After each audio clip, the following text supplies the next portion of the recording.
They thought they had brought him to his knees. That Trump son would be an easy target. In an elite school where power and money decide everything, Barron falls into a trap: fabricated evidence, fake witnesses, and behind the scenes, the children of powerful people who want to destroy his reputation. Everyone around him is waiting for him to fall. But instead, Barron starts a game in which no one knows who is the real predator and who is the victim. And when the truth comes out, it's not him who's at risk. It's those who thought they were in control. The halls of Harrington Academy were lined with polished marble, the walls adorned with oil paintings of past alumni, generations of power, wealth, and legacy. This was no ordinary school. It was a breeding ground for the next wave of global elites. Politicians, CEOs, royalty, Harrington was their training ground. And among them, Barron Trump, the heir to one of the most recognizable names in the world, had learned to navigate the delicate balance between invisibility and dominance. Unlike the other students, who flaunted their wealth with designer suits and gold watches, Barron kept things understated. A black hoodie, dark jeans, and sneakers. Nothing about him screamed Trump, and that was exactly the way he liked it. But in a school where money equaled power, some names carried more weight than others, and his name was a target. It started with whispers. Walking through the corridors, Barron noticed the hushed conversations, the side glances that lasted a second too long. He'd experienced this before: rumors, media frenzies, political fallout that bled into his private life. But this time, it wasn't just another tabloid scandal. This was something different. At lunch, while sitting in the back of the dining hall, his friend Elliot Green, a tech-savvy scholarship student, slid into the seat across from him, a concerned look in his eyes. "You need to see this," Elliot murmured, pulling out his phone and turning the screen toward Barron. On the screen was a private group chat, a leaked thread from one of the school's underground social networks. The messages were ruthless. Asterisk, "We're taking him down." Asterisk, asterisk, "The golden boy is about to fall." Asterisk, asterisk, "By the time we're done, he won't even have a school to go back to." Asterisk, asterisk, "He thinks his last name can save him? Let's see how that works when he's expelled." Asterisk. Barron leaned back in his chair, his expression unreadable. "Who's behind this?" Elliot hesitated. "It's the Legacy Club." Barron exhaled through his nose. The Legacy Club, a group of students whose families had held power for generations. They were the children of billionaires, diplomats, and old money dynasties who despised what his family represented. They saw him as an outsider, a symbol of new wealth, media chaos, and disruption. "What's their plan?" Barron asked, his voice calm, but his grip on the phone tightened. Elliot hesitated before answering. "They're setting you up." The attack was surgical. An email sent from Barron's student account, allegedly transferring school financial records to an anonymous third party. A fake paper trail of bribery. Fabricated transactions linking him to professors and administrators. A cache of confidential files planted on his personal laptop. Data breach, school security leaks, documents that could ruin his father's business dealings. Everything meticulously crafted. Everything pointing to him. By the time he realized what was happening, the pieces were already falling into place. The principal, Dr. Hargrove, a man known for his ruthless adherence to the school's code of conduct, summoned him to his office the next morning. "Mr. Trump, sit down." The man's voice was icy. Barron sat, his posture relaxed, but his mind racing. Dr. Hargrove pushed a folder toward him. "Would you like to explain this?" Inside, copies of the fabricated emails, bank transactions, and a forensic report allegedly linking the files to his computer. It was airtight. Too airtight. "This is a setup," Barron said, keeping his voice even. "I didn't do this." Dr. Hargrove steepled his fingers. "You have powerful enemies, Mr. Trump. But this school is not the place for politics. If we find evidence of misconduct, expulsion is immediate." "And what evidence do you have that isn't manufactured?" Barron asked, tilting his head slightly. Dr. Hargrove's lips pressed into a thin line. "Your name alone won't save you. You have until the end of the week to provide proof of your innocence. Otherwise, your time at Harrington Academy is over." Walking out of the office, Barron's mind was already assembling the puzzle. Who had access to his laptop? Who had the means to fake digital trails? Asterisk, asterisk. Elliot met him outside the administration building, already scanning his tablet. They covered their tracks well. But there's always something. Barron exhaled. Then let's find it. As he walked toward his next class, the weight of the setup settled on his shoulders. He had spent years avoiding unnecessary attention, keeping his head down. But now they had forced his hand, and he wasn't about to let them win. The sun dipped below the New York skyline, casting long shadows over Harrington Academy as Barron Trump walked briskly across the courtyard. His mind was a whirlwind of calculations, theories, and the weight of the ultimatum Dr. Hargrove had placed upon him. He had 5 days to prove his innocence. 5 days to dismantle a setup so meticulously crafted that it had already convinced some of the school's top officials. But Barron had one advantage his enemies had overlooked. He wasn't just another rich kid trying to protect his reputation. He had grown up in a world where betrayal, manipulation, and power plays were part of daily life. And now, someone was about to learn just how dangerous it was to underestimate him. Barron and Elliot retreated to a secluded section of the library, their laptops glowing under the dim lighting. Elliot's fingers flew across the keyboard as he tried to trace the origins of the fabricated files. "I've been analyzing the metadata on those fake emails," Elliot muttered, eyes locked on his screen. "Whoever did this is good. They wiped the original source." But he trailed off, a smirk forming. Barron leaned in. "But what? There's always a fingerprint. Look here, some of the timestamps don't match. The emails were supposedly sent at the same time as a school-wide internet outage last week." Barron's lips curled slightly. Meaning whoever sent them couldn't have done it from inside the school network," Elliot said. "Which means an outside device was used. And if we can find that device..." Barron nodded. "We find the real culprit." Meanwhile, in the opulent dormitory of the Legacy Club, a group of students sat in a semicircle, watching as Charles Kensington III, the unofficial leader of the school's elite, poured himself a glass of imported whiskey. He was a Legacy student whose family had ties to Washington and Wall Street. A man, or rather a boy, who believed he was untouchable. "He's still fighting," said Oliver Sterling, another member of the group. "Shouldn't he be scrambling by now?" Kensington smirked. "Let him struggle. The more he fights, the guiltier he looks." "But what if he finds out it was us?" asked Preston Hale, shifting uncomfortably in his seat. Kensington shot him a glare. "Then we make sure he doesn't get the chance to prove it." The next morning, Barron walked into the main hall to find a new wave of whispers. His locker was defaced with red spray, paint thief, cheater, fraud, asterisk, asterisk. Students smirked as they passed by, taking pictures, some even laughing. Barron remained still, processing the scene, before calmly turning to Elliot. "They're pushing harder," Barron said, "which means they're getting nervous." Elliot's face was tense. "Yeah, but how much more damage can they do before you're out?" Barron's jaw clenched. "Not as much as I can do to them first." Back in his dorm, Barron and Elliot devised a counterattack. "We need to find out whose device was used to plant the fake evidence," Elliot said, scrolling through security logs.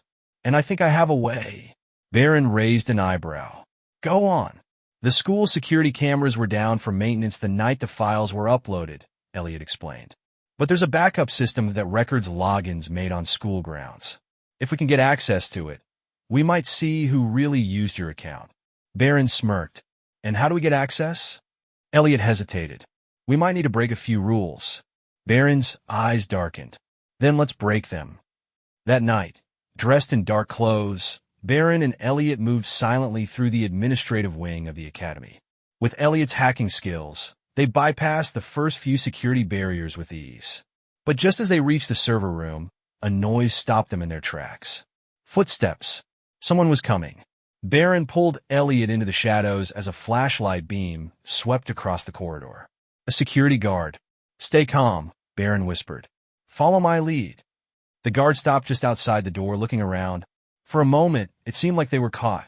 But then, as if fate had intervened, the man's radio crackled to life, calling him to another part of the building. With a grunt, he turned and left. Barron exhaled.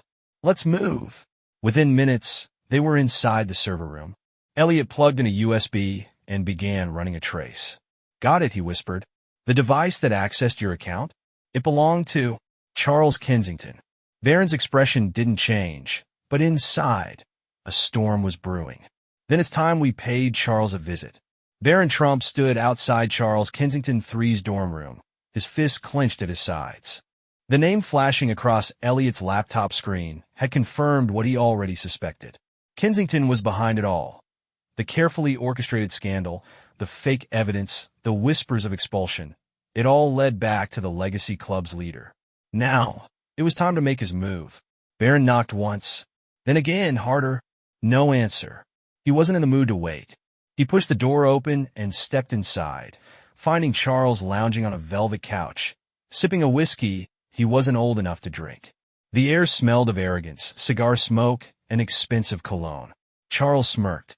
Well, if it isn't the golden boy himself. Barron's expression remained unreadable. We need to talk. Charles leaned back, twirling the glass in his fingers. About what? Your imminent expulsion? Must be tough, knowing your little kingdom is crumbling. Barron took a slow step forward. Cut the act. I know it was you. I have the server logs proving that your device was used to plant the files. Charles's smirk faltered, just for a second. But then he chuckled. And what exactly are you going to do with that? March into Dr. Hargrove's office and cry foul? You think they'll believe you over me? Over my family? You don't belong here, Trump. You never did. Barron's blue eyes locked onto Charles, unwavering. I don't need them to believe me. I just need to make sure the truth comes out. Charles sat up, setting his glass down. And how do you plan to do that? Barron pulled out his phone and tapped the screen. You see, I figured something out. You don't just want me expelled. You want me ruined. But people like you always get sloppy. You always leave loose ends. He turned the phone around, revealing a recording of their entire conversation. Charles's face darkened. Silence stretched between them, thick with tension. Charles glanced at the phone, then back at Barron. You wouldn't. Barron's lips barely curled. Try me. Charles lunged forward, but Barron was faster. He stepped back, keeping the phone just out of reach. Here's how this is going to go, Kensington. You're going to fix this. You're going to discover that this was all a misunderstanding, and you're going to convince Dr. Hargrove that I had nothing to do with it. Charles clenched his jaw. And if I don't? Barron raised an eyebrow. Then this recording goes public. The press will have a field day. Your father's business? Your future? All gone. You might have money, but your family thrives on reputation. You know what happens when that crumbles. Charles exhaled sharply, his hands shaking. He had underestimated him. Badly. Fine, he hissed. I'll fix it. By the next morning, the story had changed. A miscommunication led to the incorrect accusations against Barron Trump. Dr. Hargrove called him into his office once more, this time with an apologetic tone. Mr. Trump, after reviewing new evidence, it appears we may have acted prematurely in your case. The accusations have been retracted, and your record will remain intact. Barron nodded. I appreciate the correction, Dr. Hargrove. As he walked out of the office, students whispered in hushed tones. The tables had turned, and everyone knew it. Later that evening, Charles found Barron outside on the courtyard steps. You won this round, Charles muttered, shoving his hands into his pockets. But this isn't over. Barron turned to him, his expression calm, yet unreadable. It was over the moment you thought you could take me down.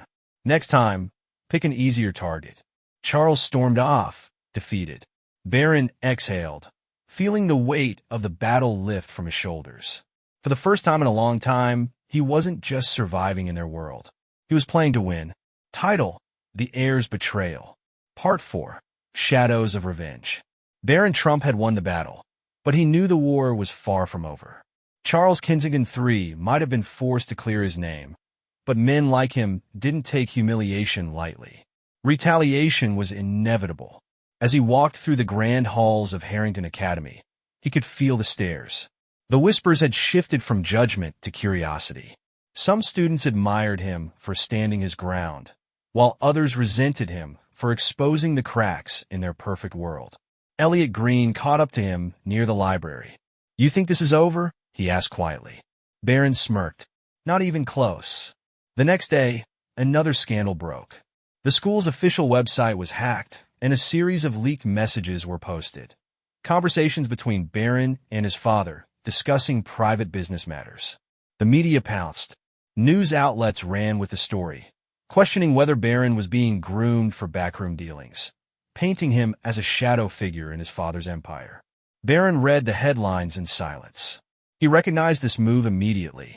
This wasn't about expulsion anymore. It was about ruining his name. Asterisk, asterisk. Elliot's face was pale as he scrolled through the leaked messages. This isn't just some kid's revenge, Barron. This is coordinated. Someone high up wants you out. Barron leaned back, his mind racing. Then let's give them something to worry about. Harrington Academy thrived on secrecy and power plays. Every move was calculated, every betrayal plan like a chess game. But Barron had grown up watching his father deal with enemies far more ruthless than a bunch of privileged students. Elliot worked tirelessly to track the IP addresses behind the hack. "I've got something," he said, his voice filled with both excitement and unease. The hack didn't originate from a student account. It came from an off-campus location, a private server. Barron narrowed his eyes. "So someone outside the school is pulling the strings." Elliot nodded. "And guess who has access to private servers through family businesses?" He turned the laptop toward Barron, revealing the name, Preston Hale. Barron exhaled sharply. He should have known.